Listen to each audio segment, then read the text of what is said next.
ሰላም ጤና ይስጥልኝ ውድ አድማጭ ተመልካቾቼ እንግዲህ በዛሬው ዕለት ደግሞ እንግዲህ አቶ እጡብ ቢትውልኝ ይባላል።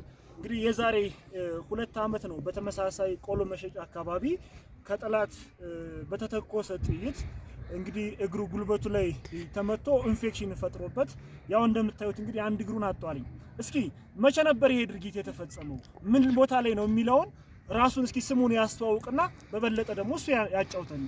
እሺ የተከበራቸው ጉዳይ አድማጮቻችን እንደዚህ ይሄ አደጋ የደረሰብኝ መቼም እኔ ተተቀመጥኩበት ያው ጠላት መጣ በሚል ወጥቼ ያው እንደተቀመጥኩ ጠላት መጣ።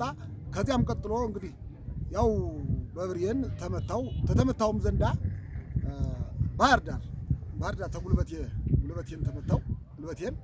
ጉልበቴ ላይ ያው ይሄ ወደ ጭንቅላት ካንሰር ይሆንብሃል ተብዬ እግሬ ያው ተከላ።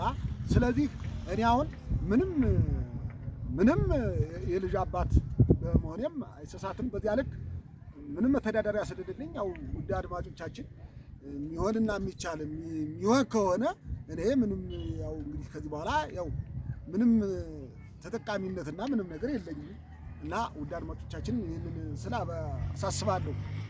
እሺ እንግዲህ ያው እንደምትመለከቱት አባታችን ስርዓቱ በንጹሃን ላይ ያደረሰ ያለውን ግፍ የምታዩት ነውና እንግዲህ የዛሬ 2 ዓመት ነው ቆሎ መሸጫ አካባቢ ልዩ ስሙ ቆሎ መሸጫ ተብሎ በሚጠራው ቦታ ላይ ነው። ስለዚህ ወደ ካንሰር ይቀየራል በሚል እንግዲህ አንድ እግሩን አጥቷልና ውድ አማራውያን ከኢትዮጵያ ውጪ ያላችሁ አባታችን በሚቻለው መጠን እንድንደግፈው በማለት እኔም ጥሬን አስተላልፋለሁ። ሰውየውን ማግኘት ለምትፈልጉ በውስጥ አናግሩኝ። በቀጥታ በስልክም ሆነ በውስጥ መስመር የማገናኛችሁ ይሆናል። አመሰግናለሁ።